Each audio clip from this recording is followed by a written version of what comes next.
Hola a todas las personas que nos siguen en este canal, que nos ven. Soy Jorge Quevedo. Vamos a continuar con la lectura de este libro de Zecharia Sitchin, El final de los tiempos. Veíamos la última vez cómo los terrestres, enseñados por los llamados dioses, ¿no?, de esta raza de personas de Nibiru, los Anunnaki, aprendieron a guerrear. Primero los llamados dioses guerreaban entre ellos, después asimilaron a los terrestres en sus guerras entre ellos, y al final el terrestre hace guerras en nombre de uno de esos señores, al que le llama Dios.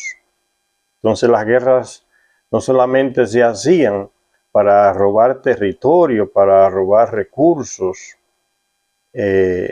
por la codicia humana del terrestre, de tener lo que aquel tenía, querer robárselo.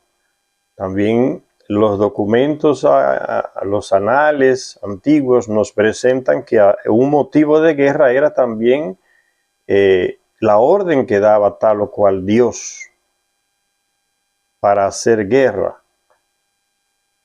Eso se llaman entonces las guerras por motivos religiosos, diríamos hoy. O sea, el Dios le ordenaba al rey y hasta le prestaba armas, su tecnología más avanzada que ellos tienen.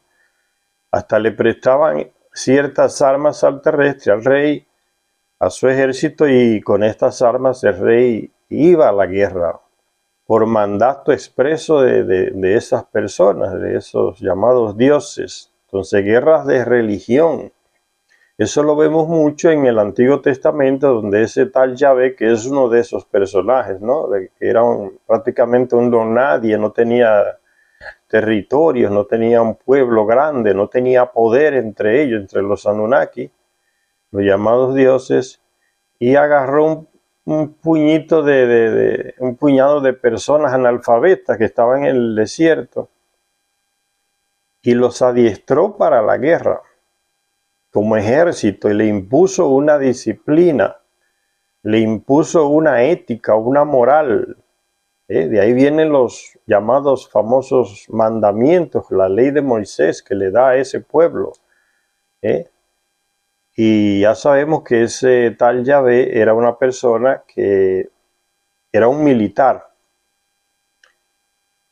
Incluso hay un libro en el Antiguo Testamento que habla de eso, ¿no?, que se menciona.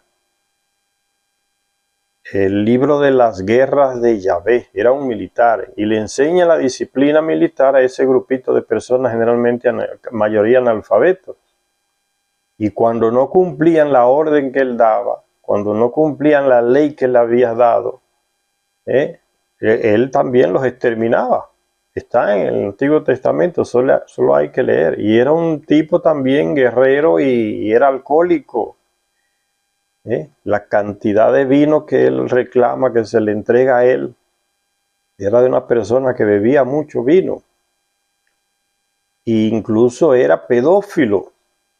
En el libro de Josué por ahí aparecen, el libro segundo también de los reyes, aparece el botín de Yahvé, y entre el botín él exigía, no era el botín para los sacerdotes, no, era el botín de Yahvé.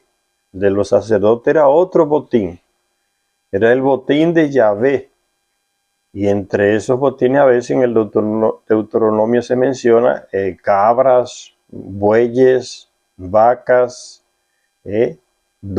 32 doncellas, o sea, eran niñas de 11, 12 y 13 años, a veces menos.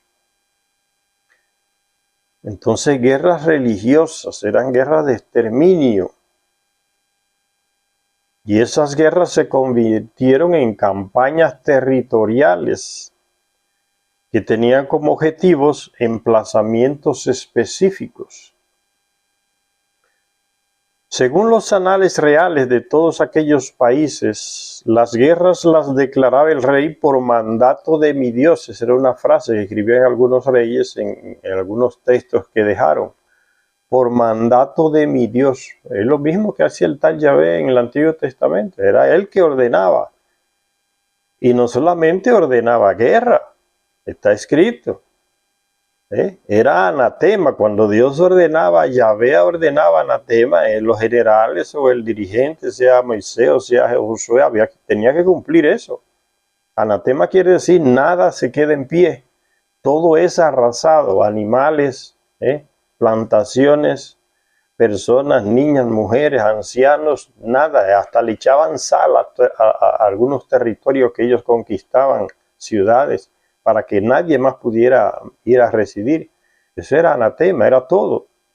Incluso hay el relato, creo que en el libro de Josué, en la guerra de Josué, donde un general o un militar se queda con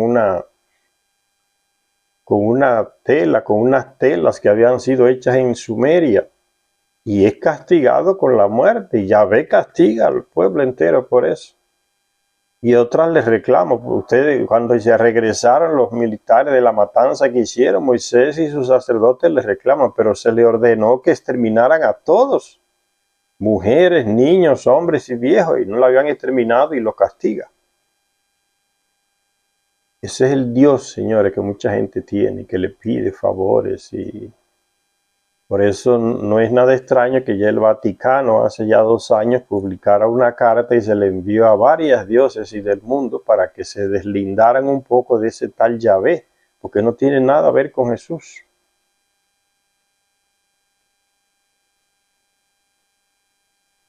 Entonces dice que el rey decía, guerra por mandato de mi Dios. Ellos, esos señores, esos Anunnaki, esos llamados dioses, eran el poder detrás del poder. Por mandato de mi Dios, el rey declaraba guerra. Fíjense que no hay un motivo, un casus de guerra, un caso de guerra, un casus belli en latín, como se dice, ¿no? Aquel país me está atacando, pues tenemos derecho a defendernos. No, era ir a hacer guerra en nombre, porque ese Dios llamado Dios mandaba que vayan a hacer la guerra, tal o cual país. Lo que uno ve por debajo es que estos señores siempre despreciaron al terrestre, ¿no? ¿Quiénes morían en esas guerras? Los terrestres, y especialmente los hombres. No era, las guerras entre ellos terminaron miles y miles de años atrás, de los llamados dioses. Ahora los terrestres eran que se mataban entre ellos en nombre de esos dioses. Y la cuestión continúa hasta el día de hoy. Por mandato de mi Dios, las campañas se llevaban a cabo de acuerdo con un oráculo. ¿Qué es un oráculo? Es una manera de ese tal Dios, el Anunnaki que guiaba tal o tal pueblo, darle un mensaje a los dirigentes militares o religiosos de su ejército. Es una tecnología que todavía hoy no podemos descifrarla o compararla con qué, pero de alguna manera estos señores, estos llamados dioses, comunicaban un mensaje. Y el rey iba a procurar ese mensaje a los llamados oráculos, que eran mujeres o hombres, que se entregaban a ese tal Dios en un local concreto, vivían ahí, y de alguna manera ese tal Dios le comunicaba a esas mujeres un mensaje para tal o cual rey. Y entonces el rey iba a buscar ese oráculo, que era el mensaje que Dios le había dejado a través de esa mujer. Entonces muchos reyes iban a buscar cuál es el mensaje que Dios me tiene, y le preguntaban incluso, ¿vamos a ganar o vamos a perder? Y se les respondía. Y en el Antiguo Testamento vemos eso de nuevo, todos esos detalles que estoy mencionando. Dice, las campañas se llevaban a cabo de acuerdo con un oráculo de este o de aquel Dios, y con frecuencia la victoria se obtenía con la ayuda de armas ante las cuales no había posibilidad de respuesta. O sea, a este ejército, este Anunnaki o llamado Dios, le daba un tipo de arma con el que arrasaba al ejército contrario. Como el ejército contrario no tenía esa arma, entonces no había manera de defenderse de esa arma. Miren, tecnología avanzadísima. Y entonces no solamente era humillado el rey que perdía la batalla, sino que si tenía un Dios que no le había dado armas, ese Dios también era humillado. por las armas que este Dios le dio a este ejército que ganó la batalla. Dice, con frecuencia la victoria se obtenía con la ayuda de armas ante las cuales no había posibilidad de respuesta, porque el otro ejército no tiene esa misma arma para responder, o bien gracias a la ayuda directa que pudiera proporcionar el Dios. A veces eran muchos de estos llamados dioses que iban enfrente con el rey, al lado del rey, con el ejército a guerrear.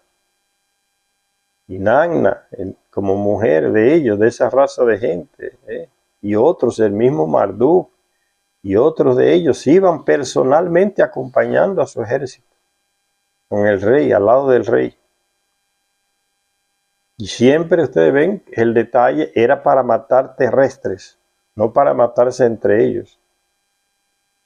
Incluso en la guerra de Troya hay un momento en que una de esas mujeres, que parece que no era guerrera, llega al campo de batalla y es herida por uno de los, no recuerdo si era uno de los ejércitos de los griegos o de los troyanos, fue herida y tuvo que salir corriendo, irse a donde recibían los otros para que la curaran. O sea, son personas que aún teniendo tecnología, muchos murieron a manos de los terrestres.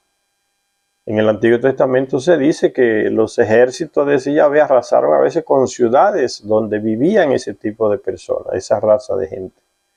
Los Anakim, son ellos mismos, los Elohim, los Anakim, los Nefilim, todos es la misma gente. Los hijos de Anak, dice. En las guerras de Josué se destruyeron los hijos de Anak, que eran gigantes, grandes, de gran altura. Y a Marduk, los seguidores lo vieron morir en Babilonia, de viejo. Eso eran los llamados dioses, ¿no? El engaño se fue descubriendo con el tiempo. El terrestre vio que estos señores nacían, crecían y morían, distintos a nosotros, pero seguían el mismo proceso: nacer, crecer, vivir un tiempo y morir. Entonces descubrieron el fraude de la promesa de la vida eterna que le había hecho Marduk a sus seguidores. Era falso. Él mismo murió de viejo en Babilonia. Ven cómo esas grandes religiones que duraron miles de años desaparecieron cuando el terrestre va avanzando en conocimiento y descubre el fraude. Y eso va a pasar con estas religiones también. Se va a ir descubriendo el fraude, como poco a poco se va a ir descubriendo, ¿no? Y van desapareciendo.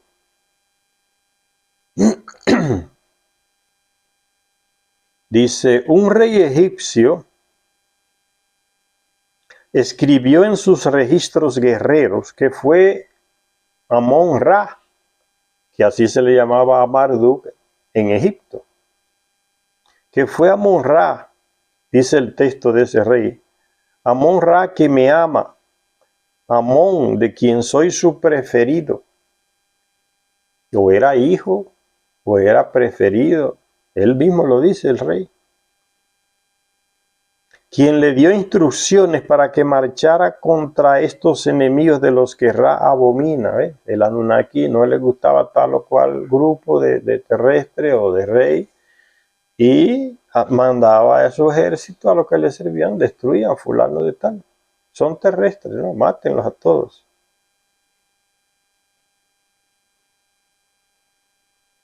Para que marchara contra estos enemigos de los que Ra abomina.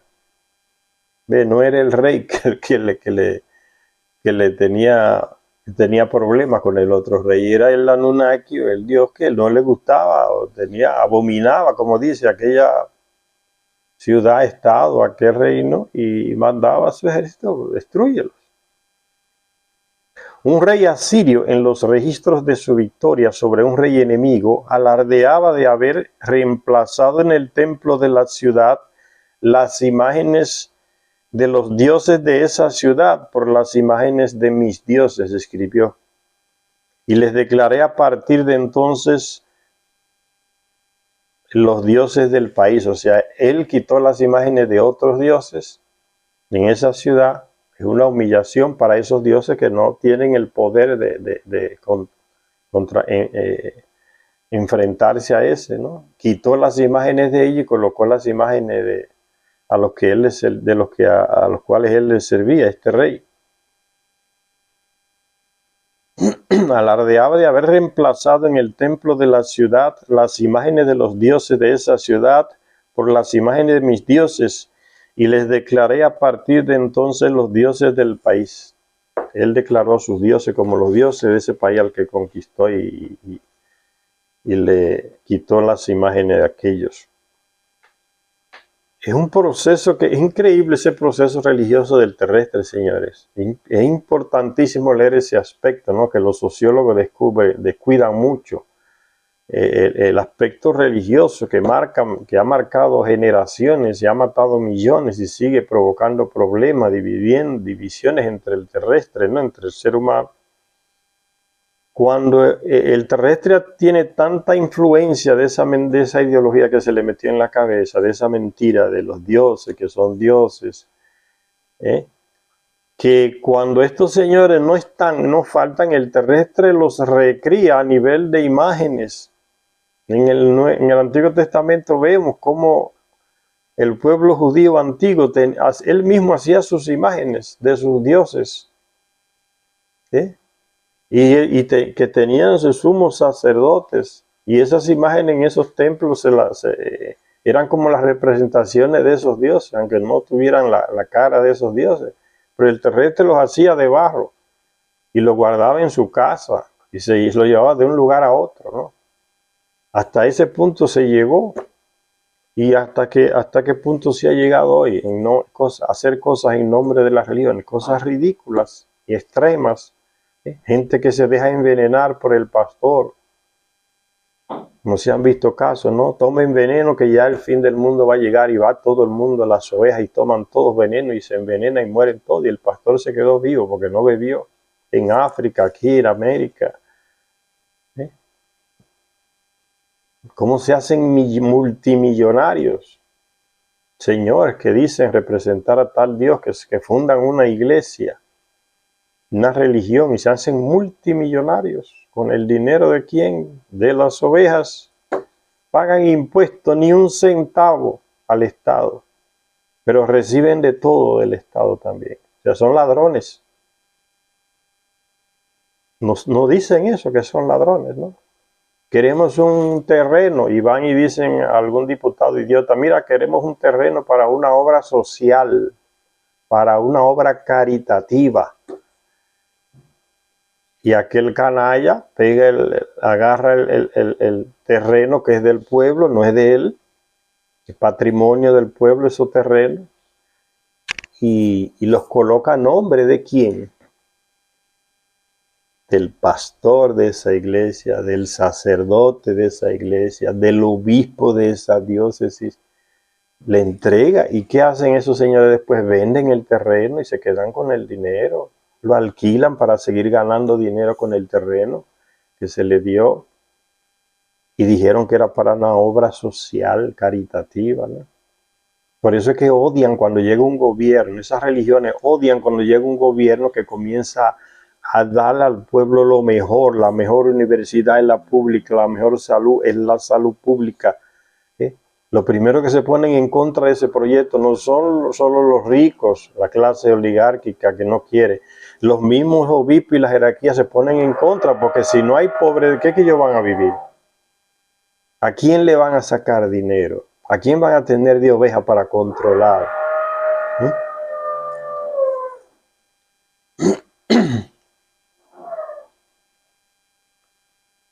Entonces dice que un claro ejemplo del aspecto religioso de aquellas guerras y del deliberado cambio de objetivos, ya no era objetivo solamente el saqueo, el robo, sino que el motivo era de la guerra, que ese tal Dios mandó que se haga esa guerra.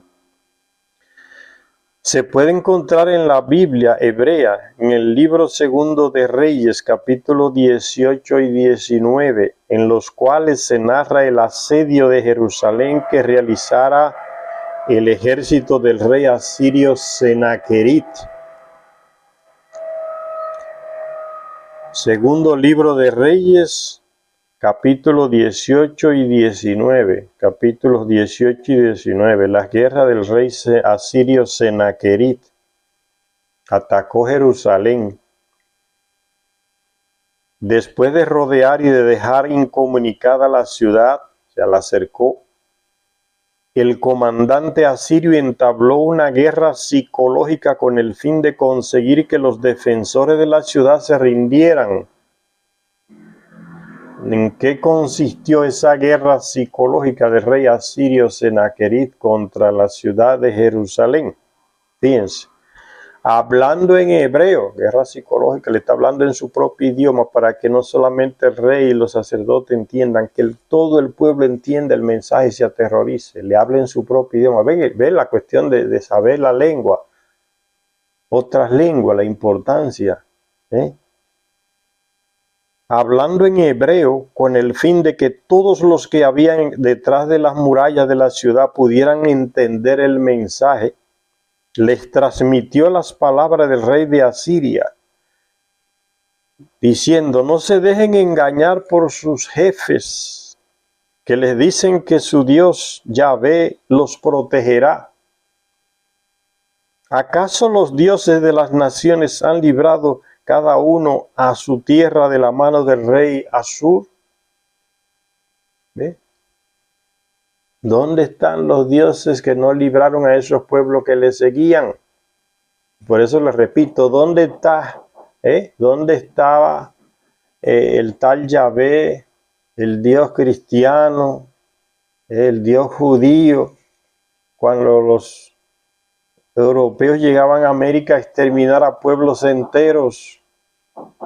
¿Por qué se permitió eso? ¿Dónde estaban esos dioses? No estaban, se fueron hace tiempo. ¿Dónde está el tal Alá para que salve a Gaza de ese arrase, de ese genocidio que está cometiendo Israel con bombas sobre casas, escuelas, hospitales, acueductos, todas proveídas por las bombas que le envía Biden, Estados Unidos, Alemania, Francia, Inglaterra? ¿Dónde está Alá? Es lo mismo.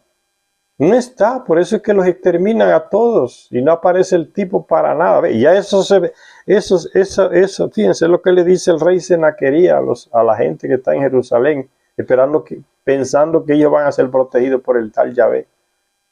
El tipo no está ahí, no se importa, a lo mejor está borracho, durmiendo, lejos de ahí.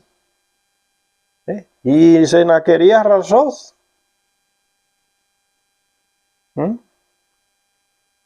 Y entonces el general de Sennacherib le está diciendo a la gente: no se dejen engañar por sus jefes, el rey y sus sumos sacerdotes, no se dejen engañar. ¿Acaso los dioses de las naciones han librado cada uno a su tierra de la mano del rey de Asur? ¿Dónde están los dioses de Hamat y de Arpad? ¿Dónde? Esos eran reinos que fueron conquistados y tenían sus dioses. ¿Dónde están los dioses de Sepharvayim, de Ená y de Irba? Todas esas eran regiones, países no, reinos de esa región. ¿Dónde están los dioses de la tierra de Samaria? ¿Quiénes entre todos los dioses de los países los han librado de mi poder para que libre Yahvé a Jerusalén de mi mano? Ustedes ven cómo en los mismos textos antiguos se descubre la falsedad de los llamados dioses.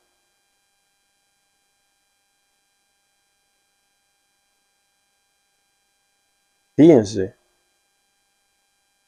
¿quiénes de entre todos los dioses de los países los han librado de mi poder para que libre Yahvé a Jerusalén de mi mano?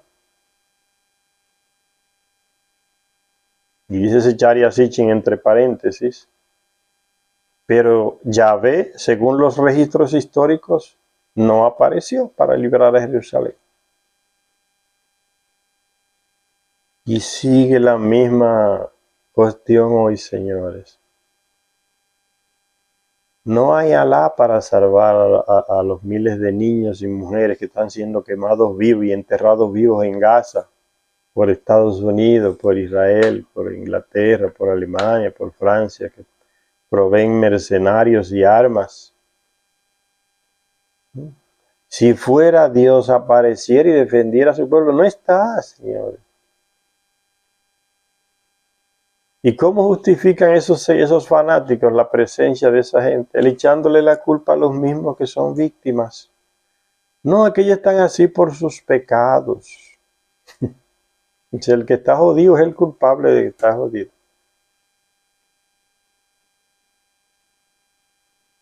Y fin, no cambió nada. Sigue hasta el día del mismo fanatismo ciego y sordo.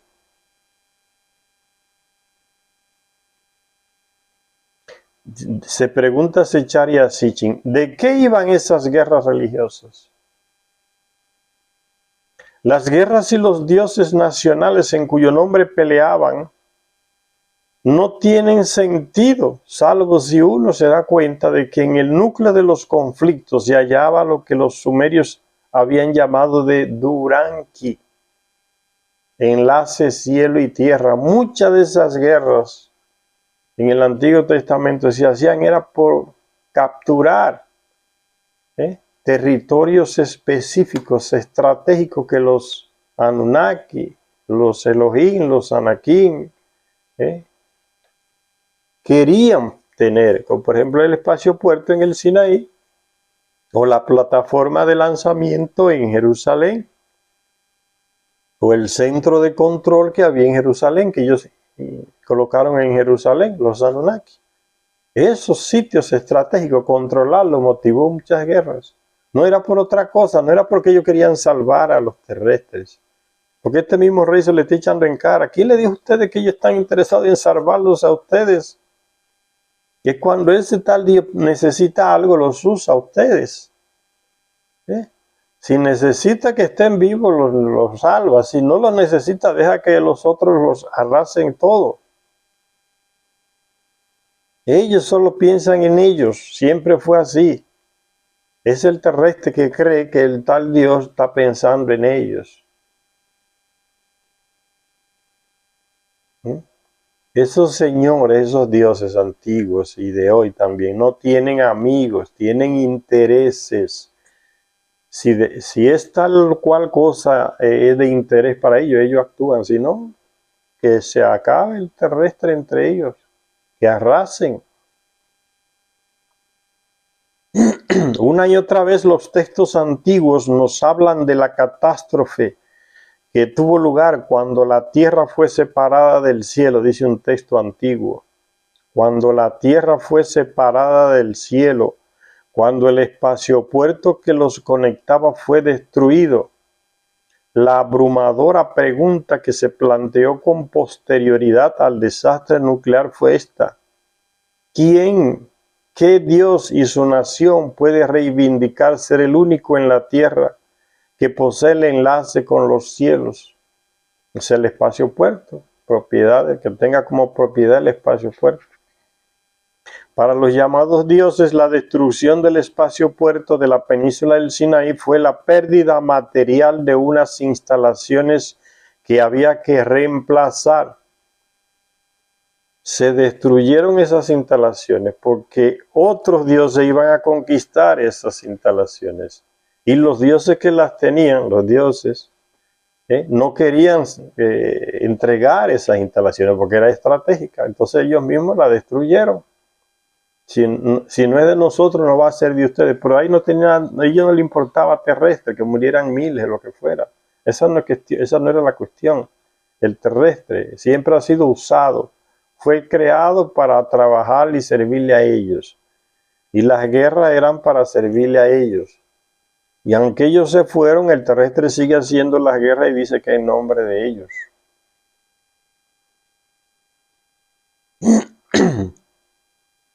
Con el espaciopuerto del Sinaí arrasado, solo quedaban 3 emplazamientos espaciales en el viejo mundo.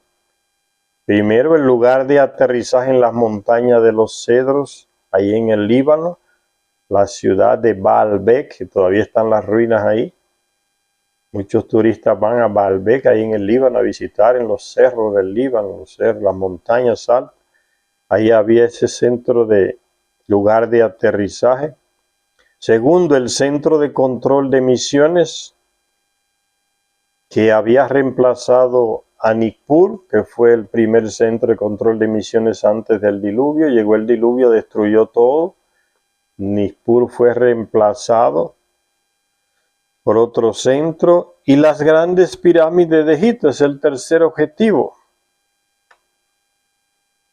Son 3 emplazamientos estratégicos por los que se hicieron cantidad de guerras entre estos señores, usando a los terrestres también como ejército, como carne de cañón, como se dice.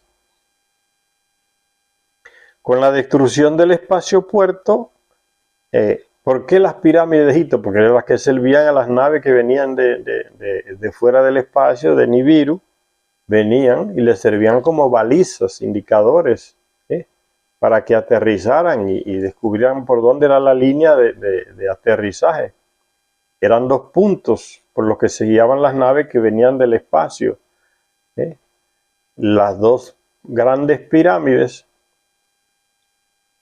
en Egipto son 3, pero hay una más pequeña que era simplemente una maqueta. O sea, una maqueta es algo que un arquitecto hace y te presenta. Tú le dices, mire, yo me quiero que tú me construyas un edificio así. El arquitecto te hace una maqueta y te la coloca encima de una mesa. Y ahí tú le dices, mira, corrígeme eso aquí, ese bañero me lo pones allá, aquel cuarto me lo pones acá. La maqueta es simplemente para eso, para corregir cosas. Si el cliente quiere que se le mueva una cosa del lugar, o si el arquitecto percibe que hay un ángulo que está equivocado, en la maqueta él lo corrige. Cuando la maqueta ya está perfecta, entonces ahí se procede a la construcción. Ese era el papel de la tercera pirámide, la más pequeña. Por eso no se menciona.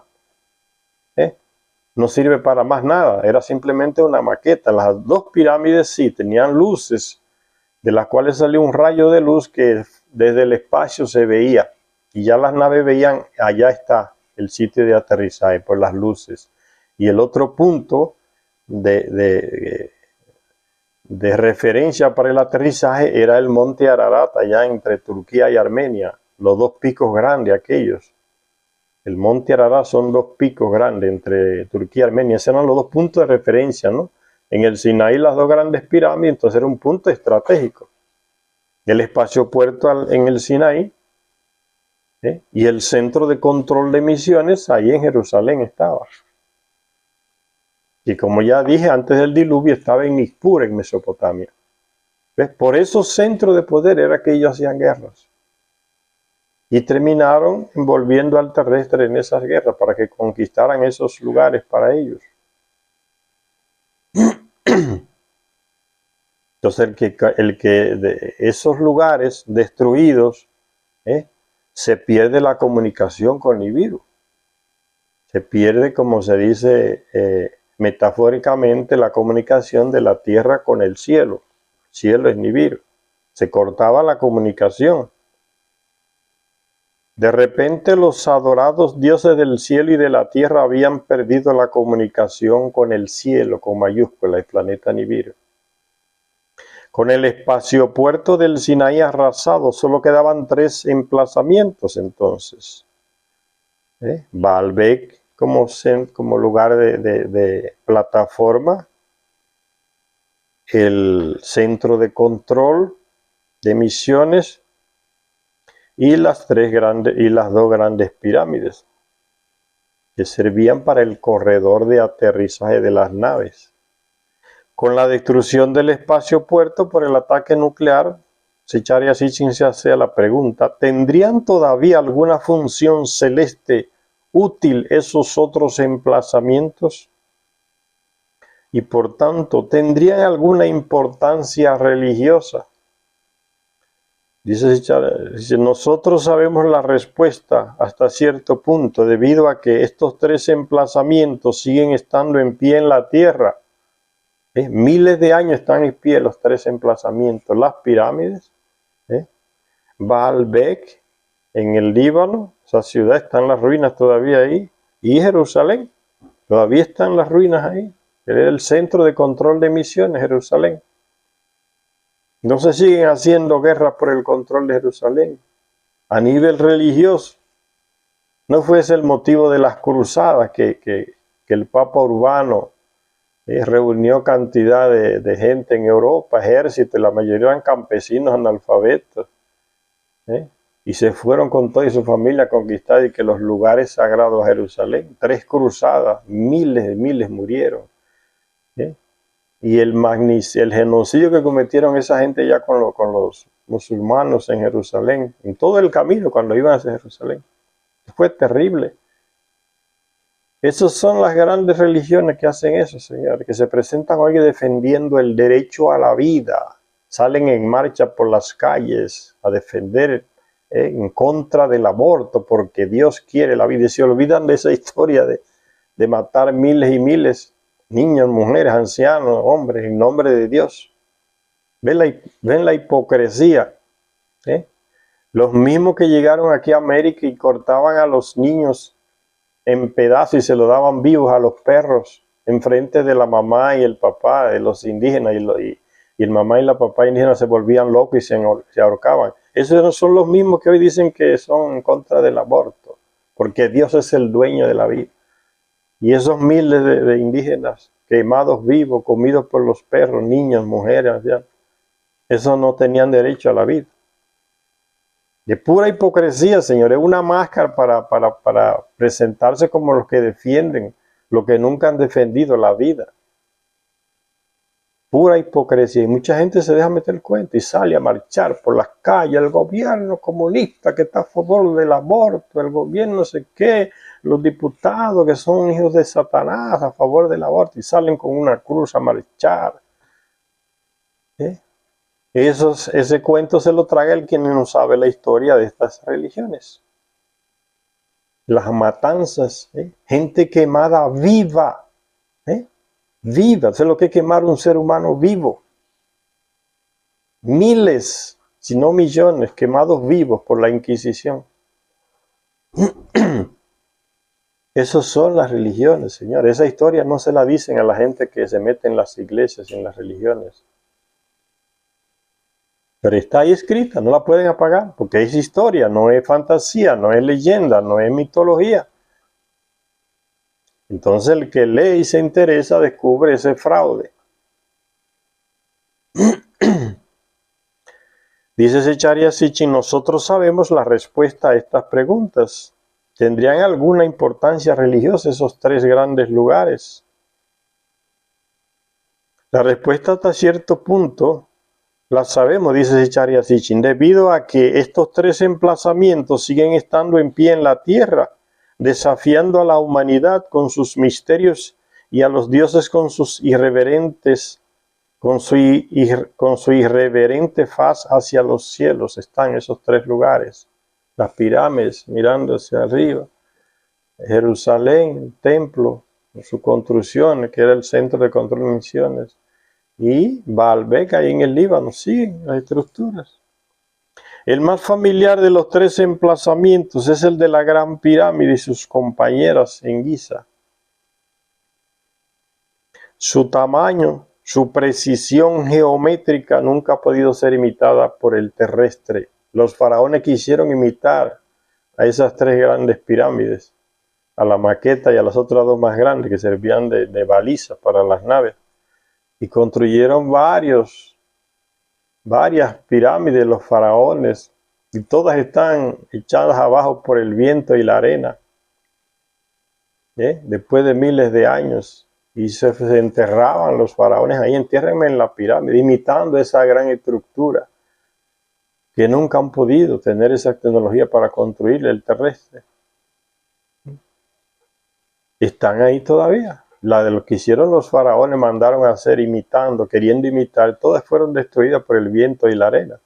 Es que otra tecnología, millones de años más avanzada que la nuestra.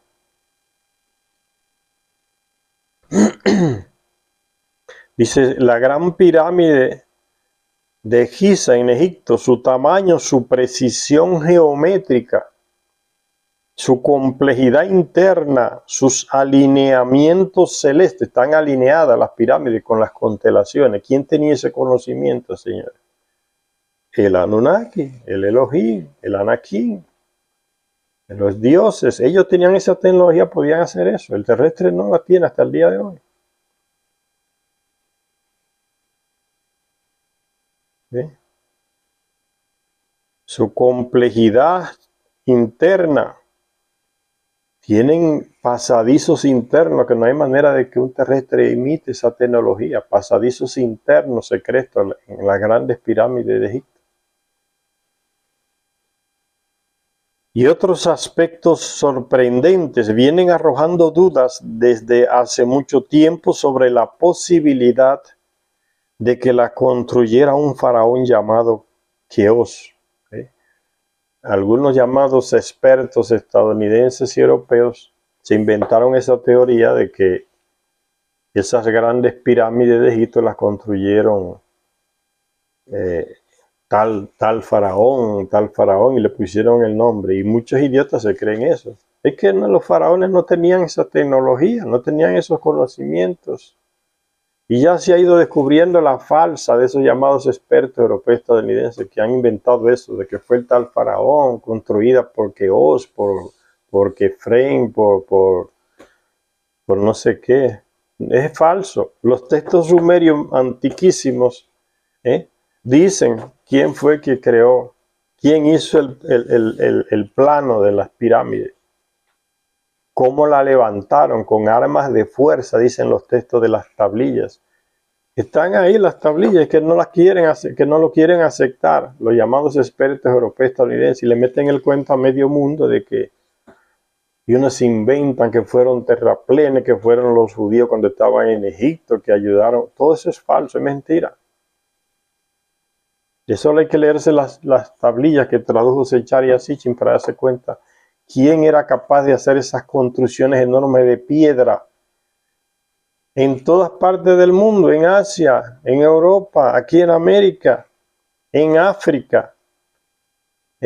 Piedras colosales de toneladas de peso en montañas de más de 3.000 metros de altura. ¿Quién podía hacer eso, llevar eso? No hay tecnología actual que lo haga. Ellos sí la tenían, no se los hizo. Porque imagínense, vienen del planeta aquí en naves. ¿Qué no podían hacer aquí a nivel de tecnología? Y los textos están ahí.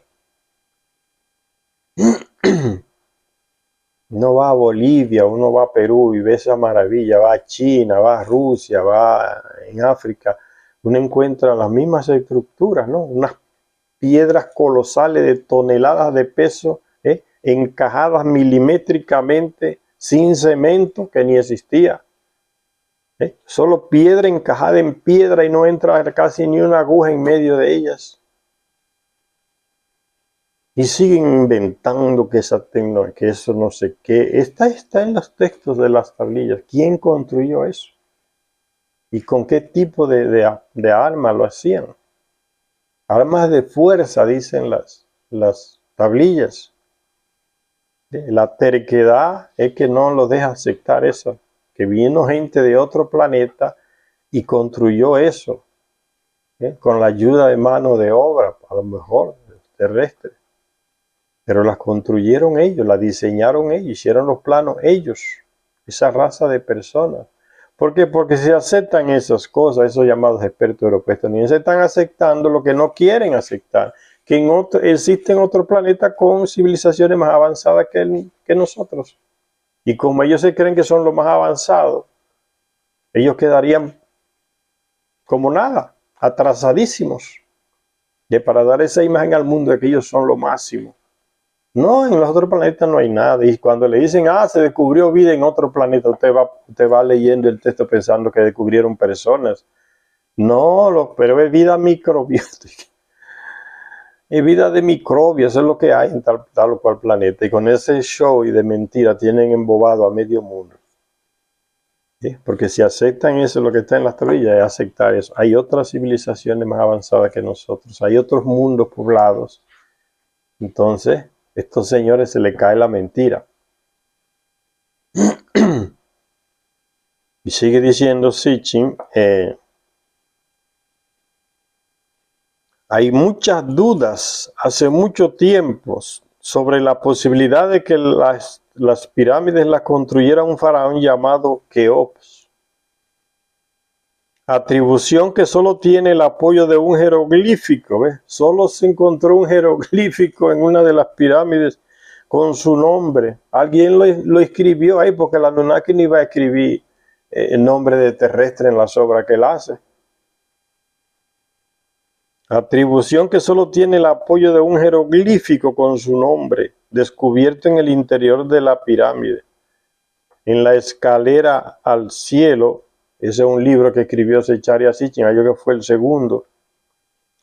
Dice él, ofrecí pruebas de que aquellas marcas se debían a una falsificación de un antropólogo inglés,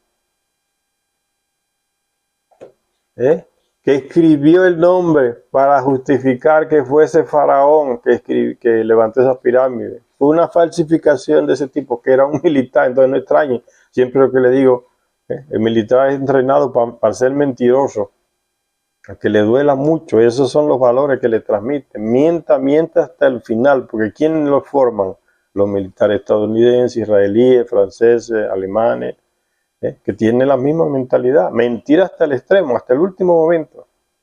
Este tipo fue y escribió y salió diciendo en las reuniones en Europa que de esos antropólogos como se encontró ese nombre, entonces ese fue el faraón que la hizo.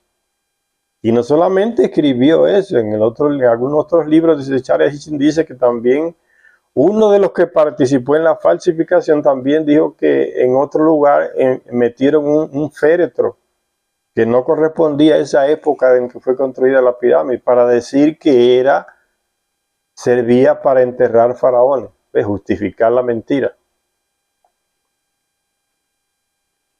Entonces era falsificación moderna. Se demostró, y Zecharia Sitchin lo demuestra en ese libro que él escribe llamado La escalera al cielo. Una falsificación moderna. Y en aquel libro y en otros se proporcionaron voluminosas evidencias. El Zecharia Sitchin proporciona voluminosas evidencias en ese libro La escalera al cielo. Textuales, a nivel de textos antiguos y a nivel de pinturas también, para explicar cómo y por qué los Anunnaki diseñaron y construyeron esas pirámides. Una vez despojada de sus equipos de dirección por irradiaciones durante las guerras de los dioses, en las tablillas sumerias se dice que Ninurta, atacando a Marduk, que se refugió en la gran pirámide, fue y le quitó todos los aparatos que tenían ahí. Muchos de esos aparatos eran radioactivos y fueron tirados de las pirámides. Y nunca más salió el rayo de luz hacia el espacio para guiar las naves. Le quitó todas las herramientas que habían dentro de la pirámide. Algunos lo destruyó y otros se lo llevó a otros lugares. Ninurta hizo eso. Una vez despojada de sus equipos de dirección, la dirección de las naves, tenían esos equipos para dirigir a las naves que venían del espacio, despojadas de sus equipos de dirección por irradiaciones durante las guerras de los dioses, la Gran Pirámide y sus compañeras siguieron cumpliendo la función de balizas físicas del corredor de aterrizaje. Desaparecido el espaciopuerto, quedaron como testigos silenciosos, ¿no? Porque el espaciopuerto ahí en el Sinaí fue destruido por el ataque nuclear, pero las pirámides quedaron ahí levantadas. Ya no servían para nada, pero están ahí hasta el día de hoy.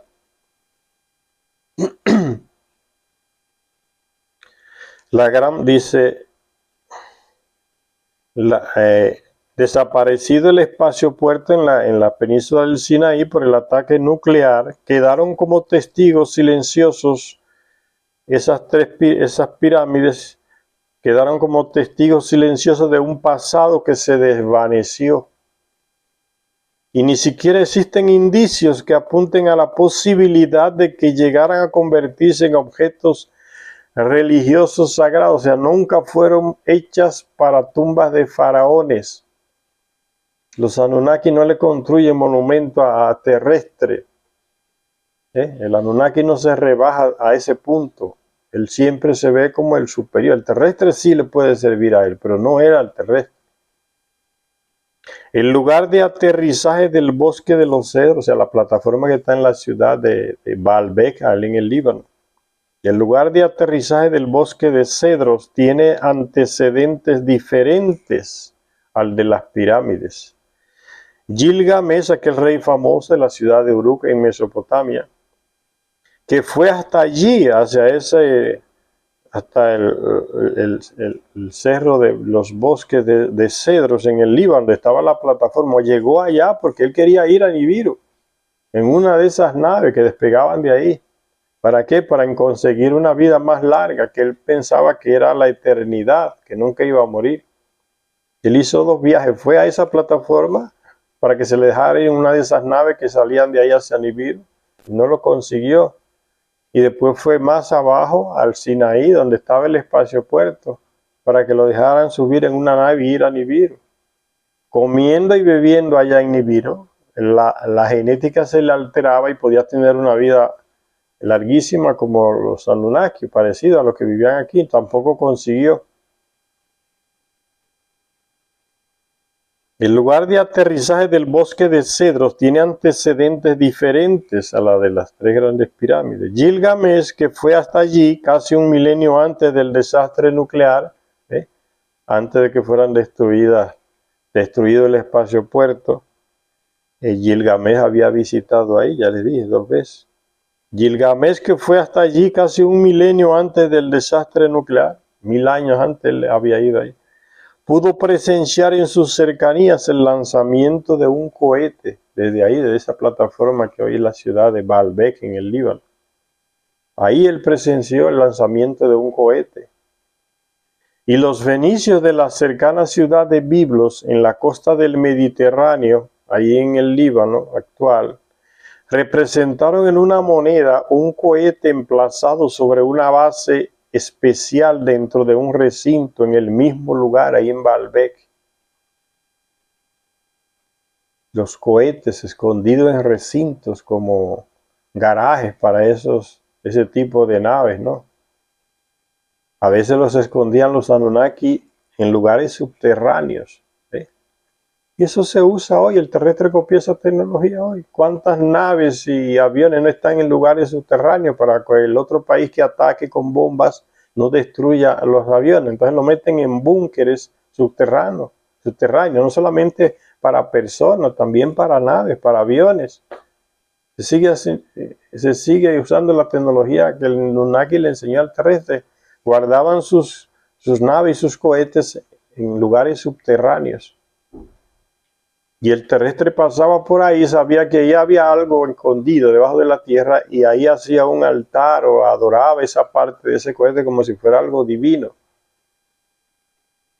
Como diríamos hoy, una reliquia religiosa, porque los tenían como que eran dioses a esos señores. Ven el fraude de las religiones.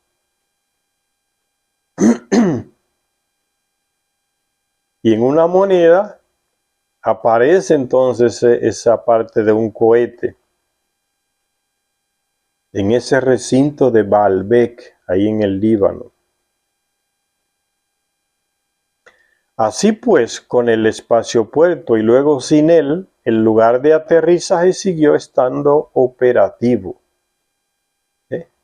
Se destruyó el espaciopuerto, pero quedó la plataforma de lanzamiento de Baalbek ahí en el Líbano y seguía operativa. Ese lugar, Baalbek,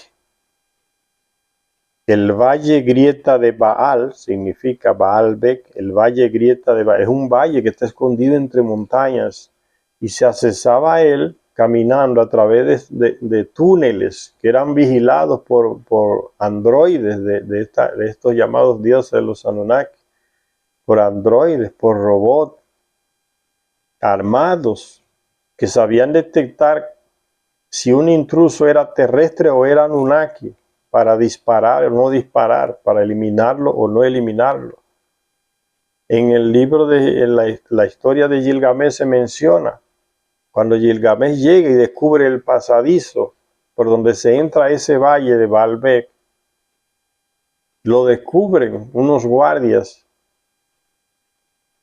y dicen, si no eres Anunnaki, vas a morir. Y le mandan un rayo, y el rayo no destruye a Gilgamesh. Y entonces los guardianes concluyen, él no es terrestre, tiene sangre de los dioses, o sea, porque la mamá de Gilgamesh era una Anunnaki. ¿Ve? La tecnología, estos aparatos, estos personajes saben detectar si la persona que está llegando es terrestre o no es. ¿Tenemos esa tecnología hoy? Puede ser. Hay tanta tecnología escondida hoy, pero fíjense en la tecnología miles de años atrás que tenían esta gente. Y sigue diciendo entonces Zecharia Sitchin, ese lugar Baalbek, el valle grieta de Baal en el Líbano, constaba en la antigüedad de una inmensa plataforma de más de 460.000 metros cuadrados de piedra pavimentada, en cuya esquina noroccidental se elevaba una enorme estructura de piedra. Lo que se construye con piedra dura millones. Una estructura de piedra construida con gigantescos bloques de piedra perfectamente tallados. Armas de fuerza, dice una tablilla. Los Anunnaki usaban armas de fuerza. Ya se ha ido descubriendo que esas llamadas armas de fuerza le quitaban la gravedad a las piedras, el peso, y las podían levantar con rayos fácilmente, instalarla y colocarla en la posición que quisieran. Le eliminaban la gravedad a esos bloques enormes. Solo así se explica bloques enormes de piedra llevados de una distancia grandísima, en Machu Picchu, en Perú, en los varios países de los Andes, en Asia. Solo así se explican esas grandes construcciones de piedra. Eran ellos con esa tecnología que no la tenemos hoy. Más de 460.000 metros cuadrados de piedra pavimentada, bloques de piedra perfectamente tallados. Entonces, no era con un formol y dándole con la mano. Eso no hace perfección. Y muchos idiotas aparecen con esas teorías. No, que era dándole, nada de eso. Era como un tipo de láser o plasma. Y dejaba una cosa perfecta, ¿ves? Como dice Zecharia Sitchin, él que visitó esos lugares sabe lo que está diciendo, no yo. Una perfección sorprendente, dice.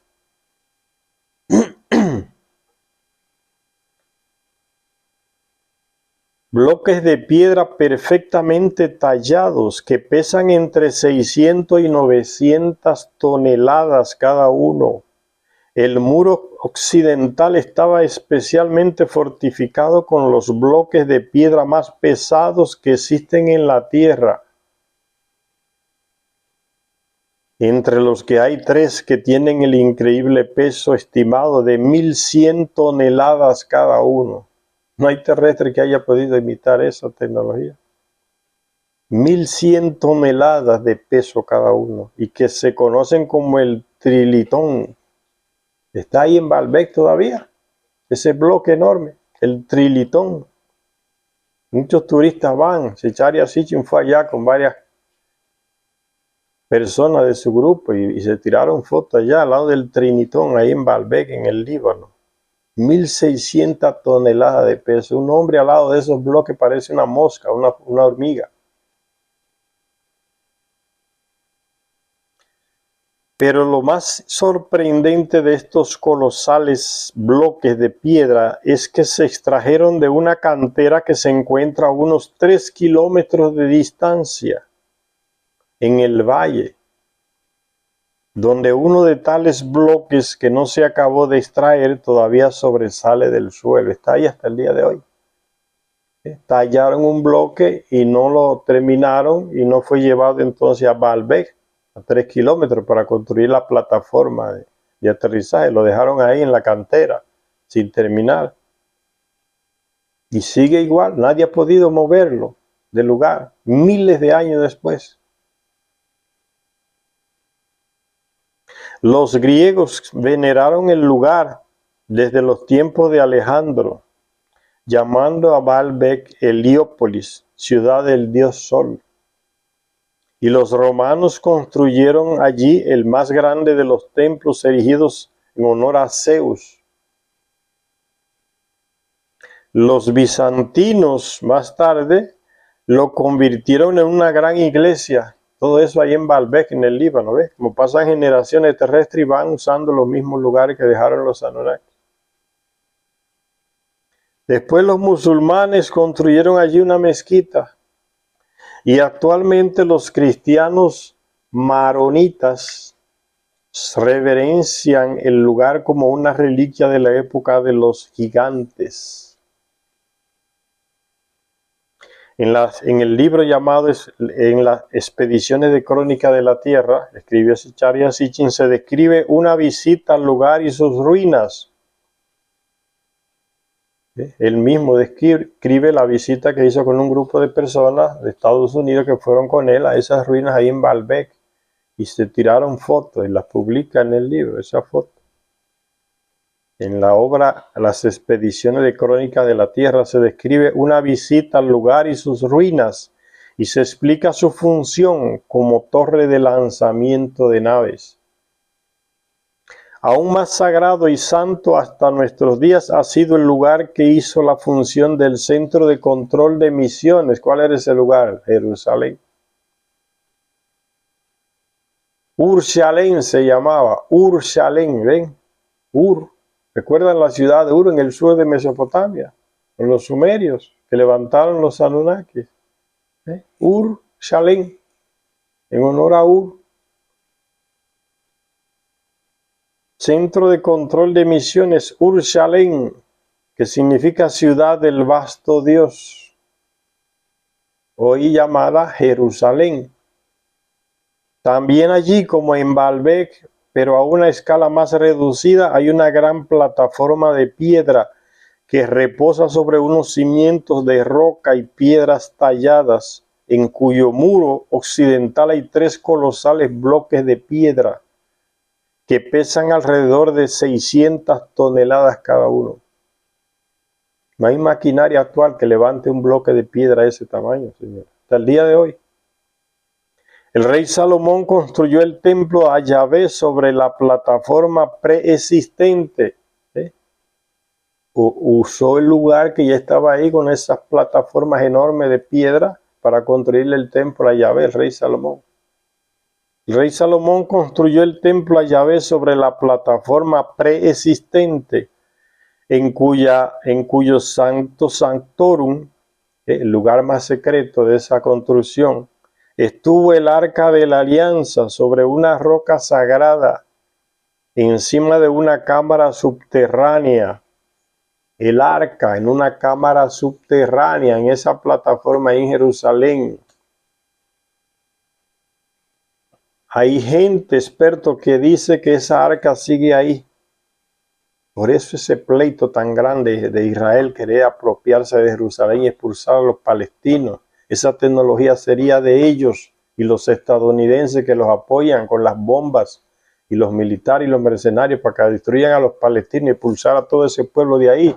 Queda todo ese tesoro arqueológico libre para ellos, robárselo y hacer lo que quieran.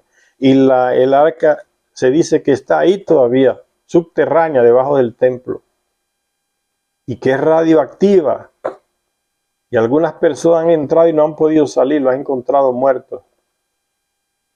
Entonces lo han sellado. O sea, el gobierno de Israel se dice, sabe dónde está el arca, pero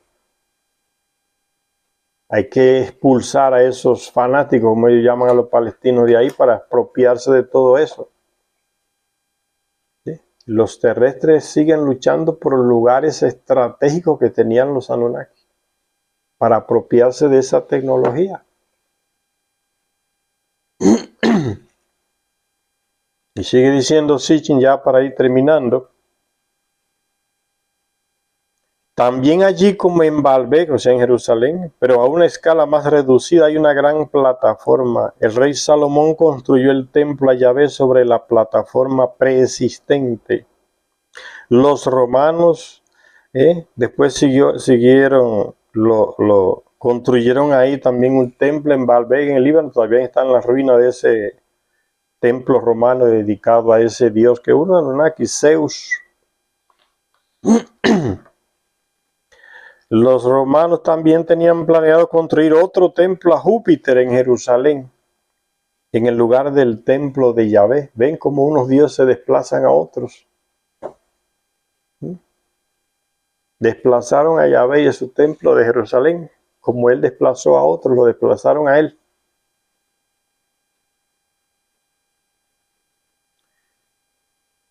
Uno a Júpiter en el lugar donde estaba el templo a Yahvé. Y no apareció Yahvé para decir, no, ahí no me lo pueden hacer. Simplemente se fue, no estaba más. Son los terrestres que creen que esos señores siguen ahí.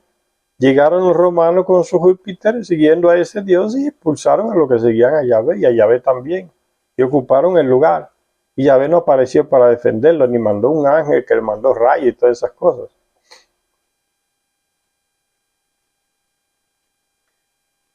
El monte del templo está dominado en la actualidad por la mezquita que construyeron los musulmanes. El monte del templo ahí en Jerusalén. Construyeron una mezquita con una bola grande encima, ¿no? Esa construcción, la roca del templo, cuya cúpula dorada cubría originalmente el santuario musulmán que se elevaba en Baalbek, evidencia de que rara vez se ha pasado por alto el vínculo entre los dos emplazamientos espaciales.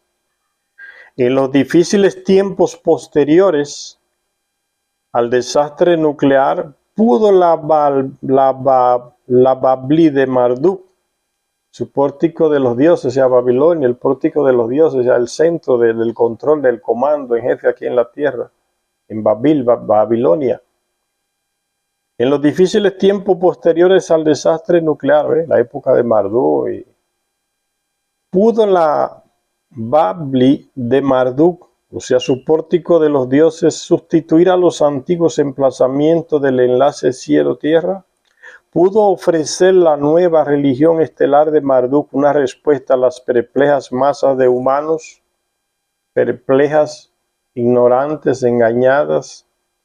Al parecer, la vieja búsqueda de respuestas ha perdurado hasta nuestros días.